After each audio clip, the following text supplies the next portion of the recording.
Hello दोस्तों, welcome to my YouTube channel. और देखिए, आज का पहला क्वेश्चन है कि एक सामान्य शुष्क सेल में विद्युत अपघट्य होता है। बहुत इम्पोर्टेंट है और ये क्वेश्चन बिहार पुलिस में पूछा भी गया है कि एक सामान्य शुष्क सेल में विद्युत अपघट्य होता है। फटाफट बताइएगा कि एक सामान्य शुष्क सेल में विद्युत अपघट्य होता है। देखिए, अगर आपका ऑप्शन सी अमोनियम क्लोराइड आ रहा है तो आपका बिल्कुल सही जवाब है। ये सल्फ्यूरिक अम्ल नहीं होगा, ये आपका गलत है। ये आपका अमोनियम क्लोराइड हो जाएगा। एक सामान्य शुष्क सेल में विद्युत अपघट्य होता है तो यह अमोनियम क्लोराइड होता है। तो इसका सही जवाब ऑप्शन सी हो जाएगा। नेक्स्ट प्रश्न देख लीजिए। नेक्स्ट प्रश्न 2 नंबर है कि आकाश नीला लगता है क्योंकि। आपको बताना है कि आकाश नीला दिखाई देता है, ऐसा क्यों होता है। जबकि अंतरिक्ष यात्रियों को आकाश कैसा दिखाई देता है? अंतरिक्ष यात्रियों को आकाश काला दिखाई देता है, लेकिन पृथ्वी से आकाश को देखा जाता है तो नीला दिखाई देता है। तो ऐसा किसके कारण से होता है, यही आपको बताना है कि आकाश नीला दिखाई देता है क्योंकि। फटाफट बताइए।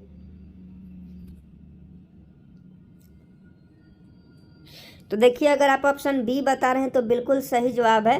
लघु तरंग दीर्घ तरंगों की अपेक्षा वायुमंडल द्वारा अधिक प्रकीर्णन होती है।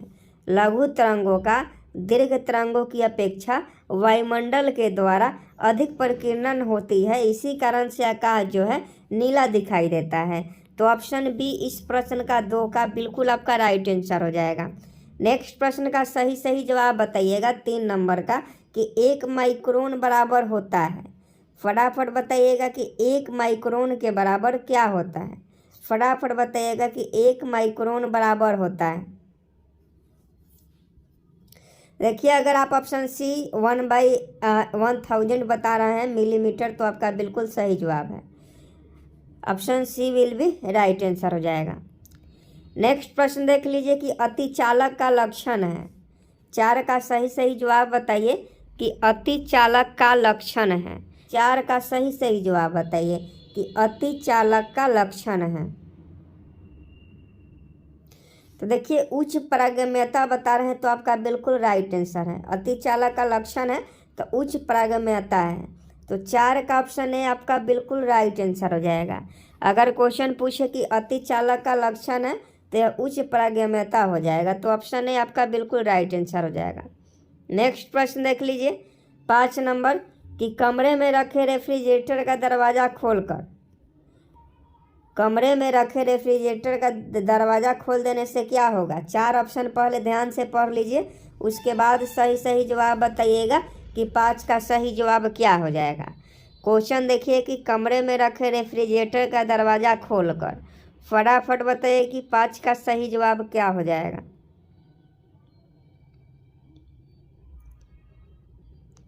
तब 5 का ऑप्शन सी हो जाएगा। आप कमरे को थोड़ा गर्म कर सकते हैं। कमरे में रखे रेफ्रिजरेटर का दरवाज़ा खोलकर आप कमरे को थोड़ा गर्म कर सकते हैं। तो ऑप्शन सी 5 का आपका बिल्कुल राइट आंसर हो जाएगा। नेक्स्ट प्रश्न देख लीजिए कि परमाणु बम का सिद्धांत आधारित है। ये क्वेश्चन ऑलरेडी आपको करवा भी चुके हैं और बहुत इंपॉर्टेंट ये क्वेश्चन है कि परमाणु बम का सिद्धांत आधारित होता है। देखिए, परमाणु बम जो होता है उसका सिद्धांत किस पर आधारित है? तो उसका सिद्धांत नाभिकीय विखंडन पर आधारित है। परमाणु बम का सिद्धांत नाभिकीय विखंडन पर आधारित है। तो 6 का ऑप्शन बी अगर आप बता रहे हैं नाभिकीय विखंडन तो आपका बिल्कुल सही जवाब है। क्वेश्चन अगर पूछे कि परमाणु बम का सिद्धांत किस पर आधारित है तो ये आपका नाभिकीय विखंडन पर आधारित है। नेक्स्ट प्रश्न देख लीजिए, परमाणु का नाभिक का आकार होता है। ये भी क्वेश्चन पूछा जाता है, कई बार पूछा भी गया है कि परमाणु के नाभिक का आकार कितना होता है। तो देखिए, परमाणु का जो नाभिक का आकार होता है 10 के पावर 15 मीटर होता है। परमाणु के नाभिक का आकार कितना होता है? 10 के पावर 15 मीटर। तो 7 का ऑप्शन सी अगर आप बता रहे हैं तो आपका बिल्कुल करेक्ट आंसर है। नेक्स्ट प्रश्न देख लीजिए, सर सीवी रमन को भौतिकी का नोबेल पुरस्कार कब प्राप्त हुआ था? आप सभी जानते हैं कि फिजिक्स के क्षेत्र में सीवी रमन को भौतिकी का नोबेल पुरस्कार दिया गया था। और यह नोबेल पुरस्कार सीवी रमन को कब दिया गया था? फटाफट बताइएगा कि सीवी रमन को नोबेल पुरस्कार कब मिला था। फटाफट बताइए। तो देखिए 8 का अगर आप ऑप्शन बी 1930 बता रहे हैं तो आपका बिल्कुल सही जवाब है। सर सीवी रमन को भौतिकी का नोबेल पुरस्कार 1930 में मिला था। तो 8 का ऑप्शन बी 1930 आपका बिल्कुल करेक्ट आंसर हो जाएगा। नेक्स्ट प्रश्न देखिए कि पानी का घनत्व अधिकतम होता है। पानी का घनत्व अधिकतम कब होता है? फटाफट बताइए कि पानी का घनत्व अधिकतम कब होता है। तो इसका सही जवाब 4 डिग्री सेल्सियस पर हो जाएगा। पानी का जो घनत्व अधिकतम होता है वह 4 डिग्री सेल्सियस पर होता है। तो 4 डिग्री आपका बिल्कुल राइट आंसर हो जाएगा। नेक्स्ट प्रश्न देख लीजिए। सूर्य के प्रकाश को धरती की सतह पर पहुंचने में लगने वाला समय लगभग आपको बताना है कि जो सूर्य का प्रकाश है, जो आपका सूर्य का प्रकाश है वह पृथ्वी तक आने में कितना समय लेती है। टाइम बताना है कि कितना टाइम में सूर्य का प्रकाश पृथ्वी तक आती है। ऑप्शन भी देख लीजिए, वैसे तो बिना ऑप्शन का भी आप लोग जवाब दे दीजिएगा। देख लीजिए यही आपका ऑप्शन है। अब फटाफट बताइए कि इस प्रश्न का सही जवाब क्या हो जाएगा कि सूर्य का प्रकाश धरती तक पहुंचने में कितना समय लगाती है। तो देखिए 8 मिनट बता रहे हैं तो आपका बिल्कुल सही जवाब है 8 मिनट बिल्कुल राइट आंसर हो जाएगा। सूर्य का प्रकाश पृथ्वी तक पहुंचने में 8 मिनट का समय लेता है। नेक्स्ट प्रश्न 11 नंबर देखिए कि प्रकाश का शून्य अवकाश में वेग अनुमानित है। प्रकाश का शून्य अवकाश में वेग अनुमानित है। तो देखिए 11 का राइट आंसर ऑप्शन बी हो जाएगा 3 × 10⁸ मीटर पर सेकंड। 3 × 10⁸ मीटर पर सेकंड जो है प्रकाश का चाल होता है, पूछता है कि प्रकाश का स्पीड कितना होता है 3 × 10⁸ मीटर पर सेकंड। नेक्स्ट प्रश्न देख लीजिए। फ्यूज का सिद्धांत होता है। क्वेश्चन फ्यूज से पूछा जाता है कि फ्यूज तार कैसा होता है। फ्यूज का यहाँ सिद्धांत पूछा जा रहा है। इसकी फ्यूज का सिद्धांत चाहे फ्यूज का उपयोग भी पूछ देता है। तो देखिए फ्यूज का जो सिद्धांत है वह आपका विद्युत का ऊष्मीय प्रभाव पर काम करता है। विद्युत का ऊष्मीय सिद्धांत पर फ्यूज जो है वह काम करता है। तो देखिए 12 का अगर आप ऑप्शन सी बता रहे हैं तो आपका बिल्कुल राइट आंसर है। नेक्स्ट प्रश्न 13 नंबर देख लीजिए कि दाढ़ी बनाने के लिए काम में लेते हैं। दाढ़ी बनाने के लिए काम में लेते हैं तो 13 का ऑप्शन है अवतल दर्पण हो जाएगा। दाढ़ी बनाने के लिए काम में लेते हैं तो अवतल दर्पण लेते हैं। तो 13 का ऑप्शन है सही जवाब हो जाएगा। क्वेश्चन अगर पूछे कि दाढ़ी बनाते समय कौन सा दर्पण का उपयोग किया जाता है तो उसे अवतल दर्पण का उपयोग किया जाता है। तो 13 का ऑप्शन है आपका बिल्कुल राइट आंसर हो जाएगा। निम्नलिखित में 14 नंबर क्वेश्चन देख लीजिए कि सौर ऊर्जा निम्नलिखित में से किससे प्राप्त होती है। ये क्वेश्चन सभी लोग जानते हैं और बहुत ईजी है कि सौर ऊर्जा निम्नलिखित में से किससे प्राप्त होती है। तो देख लीजिए 14 का ऑप्शन सी सूर्य हो जाएगा। सौर ऊर्जा किससे प्राप्त होती है? सूर्य से प्राप्त होती है। तो 14 का ऑप्शन सी बिल्कुल राइट आंसर हो जाएगा। नेक्स्ट प्रश्न 15 नंबर देख लीजिए कि निम्न में से कौन सी धातु रोशनी के बल्ब में फिलामेंट के रूप में प्रयोग होती है। निम्न में से कौन सी धातु रोशनी के बल्बों में फिलामेंट के रूप में प्रयोग होती है। तो 15 का सही जवाब ऑप्शन डी टंगस्टन हो जाएगा। टंगस्टन जो धातु है रोशनी के बल्ब में फिलामेंट के रूप में प्रयोग होती है। आप देखे होंगे बल्ब में एक पतला सा वायर रहता है वो फिलामेंट होता है। तो इसका सही जवाब ऑप्शन डी हो जाएगा। नेक्स्ट प्रश्न 16 नंबर देख लीजिए कि निम्नलिखित में कौन सी राशि सदिश नहीं है। सदिश और अदिश से क्वेश्चन पूछा जाता है, चाहे बीमा से हो गया डायमेंशन से। तो याद रखिएगा अगर पूछे कि निम्न में कौन सी राशि सदिश नहीं है तो पहले सदिश कौन कौन सी है वो देख लीजिए। तो आप सभी जानते हैं कि बल जो है सदिश राशि है, वेग भी सदिश राशि है, आपका विस्थापन भी सदिश राशि है। तो इसका सही जवाब क्या हो जाएगा? आयतन। आयतन जो है वह सदिश राशि नहीं है, आयतन आपका अदिश राशि है। आयतन कौन सा राशि है? आयतन आपका अदिश राशि है। तो क्वेश्चन पूछ रहा है कि निम्नलिखित में कौन सा राशि सदिश नहीं है, मतलब अदिश है। तो ये आयतन आपका बिल्कुल सही जवाब हो जाएगा। नेक्स्ट प्रश्न 17 नंबर देखिए कि ध्वनि का वेग सर्वाधिक होता है। 17 का फटाफट सही जवाब बताइएगा कि ध्वनि का वेग सर्वाधिक होता है। तो देखिए ध्वनि का वेग जो होता है ठोस में सर्वाधिक होता है। ठोस में ध्वनि का वेग सर्वाधिक होता है। या इस्पात अगर रहता तो भी सही आंसर हो जाता, इस्पात रहता तो ठोस नहीं दिया रहता। तो अगर क्वेश्चन पूछे कि ध्वनि का वेग सर्वाधिक किसमें होता है तो ठोस में होता है। याद रखिएगा ध्वनि का इकाई क्या होता है तो डेसिबल ध्वनि का इकाई होता है। क्वेश्चन पूछा जाता है तो ये सभी प्रश्न आप लोग याद रखिएगा। नेक्स्ट प्रश्न 18 नंबर देख लीजिए कि दो उत्तरोत्तर श्रृंग अथवा दो उत्तरोत्तर गर्त के बीच की दूरी क्या कहते हैं। फिजिक्स का क्वेश्चन है तो थोड़ा सा तो माइंड लगाना पड़ेगा कि दो उत्तरोत्तर श्रृंग अथवा दो उत्तरोत्तर गर्त के बीच की दूरी को क्या कहते हैं। तो 18 का ऑप्शन भी तरंगधैर्य हो जाएगा। दो उत्तरोत्तर श्रृंग अथवा दो उत्तरोत्तर गर्त के बीच की दूरी को तरंगधैर्य कहते हैं। तो 18 का ऑप्शन भी आपका बिल्कुल राइट आंसर हो जाएगा। नेक्स्ट प्रश्न देखिए 19 नंबर कि बिजली के बल्ब में किस गैस का प्रयोग होता है। बिजली के बल्ब में किस गैस का प्रयोग होता है, फटाफट बताइएगा कि बिजली के बल्ब में किस गैस का प्रयोग होता है। आप सभी जानते हैं कि बिजली के बल्ब में अक्रिय गैस का प्रयोग होता है। तो ऑप्शन डी इस प्रश्न का सही जवाब हो जाएगा। बिजली के बल्ब में किस गैस का प्रयोग किया जाता है, अक्रिय गैस का प्रयोग किया जाता है।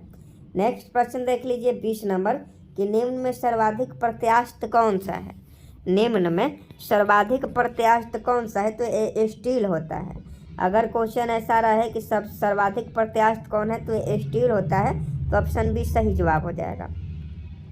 नेक्स्ट प्रश्न देख लीजिए कि निकटतम सितारों यानी सूर्य के अतिरिक्त सूर्य के छोड़कर निकटतम सितारों से प्रकाश पृथ्वी तक पहुंचता है। देखिए निकटतम जो सितारे होते हैं उनसे पृथ्वी तक प्रकाश जो है 4.2 वर्षों में पहुंचता है। प्रकाश पृथ्वी तक पहुंचता है 4.2 वर्षों में। तो 21 का ऑप्शन सी सही जवाब हो जाएगा। निकटतम सितारे सूर्य के अतिरिक्त मतलब सूर्य के छोड़कर, सूर्य के अतिरिक्त नहीं, सूर्य को छोड़कर प्रकाश पृथ्वी तक पहुंचता है, तो इसका सही जवाब 4.2 वर्ष हो जाएगा। नेक्स्ट प्रश्न 22 नंबर देख लीजिए। भारत का पहला वैज्ञानिक उपग्रह जो परिक्रमा में गया था। भारत का पहला वैज्ञानिक उपग्रह जो परिक्रमा में गया था, 22 का सही जवाब बताइए। तो ऑप्शन ए आर्यभट्ट हो जाएगा। आर्यभट्ट हो जाएगा। भारत का पहला वैज्ञानिक उपग्रह जो परिक्रमा में गया था वो आर्यभट्ट था। तो 22 का ऑप्शन ए आपका बिल्कुल राइट आंसर हो जाएगा। नेक्स्ट प्रश्न 23 नंबर है और एक क्वेश्चन आपको पहले भी करवाए हैं कि विज्ञान दिवस कब मनाया जाता है। तो फटाफट बताइएगा कि विज्ञान दिवस कब मनाया जाता है। सभी लोग जानते हैं 28 फरवरी को, हर साल 28 फरवरी को विज्ञान दिवस मनाया जाता है। तो याद रखिएगा अगर क्वेश्चन पूछे कि विज्ञान दिवस कब मनाया जाता है तो 28 फरवरी को मनाया जाता है। नेक्स्ट प्रश्न देख लीजिए कि एक अश्व शक्ति समान है। एक अश्व शक्ति किसके समान होता है तो 746 वाट के समान होता है। एक अश्व शक्ति का मान कितना होता है 746 वाट होता है। ये कुछ दिन पहले भी आपको क्वेश्चन करवाए थे। नेक्स्ट प्रश्न देख लीजिए कि अंतरिक्ष में सर्वप्रथम जाने वाला मानव का नाम क्या है। आपको बताना है कि अंतरिक्ष में सबसे पहले कौन गया था। सभी लोग, ये तो इजी क्वेश्चन है, सभी लोग जानते हैं कि अंतरिक्ष में जाने वाला यूरी गागरिन पहला व्यक्ति थे जो अंतरिक्ष में गए थे। तो ऑप्शन है यूरी गागरिन आपका बिल्कुल सही जवाब हो जाएगा। नेक्स्ट प्रश्न देख लीजिए कि उपग्रह में अंतरिक्ष यात्री को आकाश का रंग कैसा दिखाई पड़ता है। तो आप सभी जानते हैं कि अंतरिक्ष यात्री को जो है आकाश का रंग कैसा दिखाई देता है तो आकाश का रंग काला दिखाई देता है। ये क्वेश्चन पूछता है कि अंतरिक्ष यात्रियों का आकाश कैसा दिखाई देता है तो आकाश जो है ये काला आपका दिखाई देता है। तो 26 का ऑप्शन सी बिल्कुल राइट आंसर हो जाएगा। नेक्स्ट प्रश्न 27 नंबर देख लीजिए कि बिजली के लैंप का तंतु बना होता है। तो बिजली के लैंप का जो तंतु बना होता है फटाफट बताइएगा। तो इसका सही जवाब ऑप्शन है टंगस्टन का हो जाएगा। अभी कुछ देर पहले ही क्वेश्चन करवाए हैं। नेक्स्ट प्रश्न देखिए कि किसी चुंबक को गर्म करने से उसके चुंबकत्व पर क्या असर पड़ता है। किसी चुंबक को गर्म करने से उसके चुंबकत्व पर क्या असर पड़ता है तो वह नष्ट हो जाता है। अगर आप किसी चुंबक को गर्म कर रहे हैं तो उसका चुंबकत्व जो है नष्ट हो जाता है। नेक्स्ट प्रश्न देख लीजिए बल का सही मात्रक क्या होता है। तो सभी लोग जानते हैं बल का सही मात्रक न्यूटन होता है, डाइन होता है। तो ऑप्शन बी सही जवाब हो जाएगा। 30 नंबर क्वेश्चन देखिए कि आँख के किस भाग पर वस्तु का प्रतिबिंब बनता है। तो आँख का जो किस भाग है तो आँख का कौन सा भाग तो ये दृष्टिपटल यानी रेटिना पर। आँख के रेटिना भाग पर, जिसे हम लोग दृष्टि पटल कहते हैं, वस्तु का प्रतिबिंब रेटिना पर बनता है। नेक्स्ट प्रश्न 31 नंबर देख लीजिए कि थर्मामीटर में पारे का उपयोग क्यों किया जाता है। थर्मामीटर में पारे का उपयोग क्यों किया जाता है? तो देखिए, थर्मामीटर में पारे का उपयोग यह ताप के कारण अधिक फैलता है। क्यों किया जाता है? तो थर्मामीटर में पारे का उपयोग क्यों किया जाता है? तो यह ताप के कारण अधिक फैलता है, इसीलिए पारा का उपयोग किया जाता है। तो यह क्वेश्चन का सही जवाब ऑप्शन सी हो जाएगा। नेक्स्ट प्रश्न देख लीजिए कि सूर्य मुख्यतः बना हुआ है। सूर्य किस चीज़ से बना हुआ है? तो सूर्य में सर्वाधिक क्या पाया जाता है? हाइड्रोजन पाया जाता है। तो ऑप्शन ए बिल्कुल आपका राइट आंसर हो जाएगा।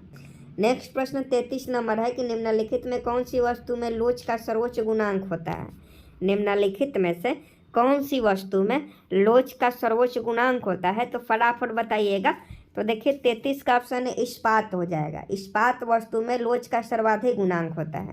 तो देखिए, अभी तक हम लोगों ने फिजिक्स का टॉप 33 क्वेश्चन किया और आज के लिए प्रैक्टिस सेट में इतना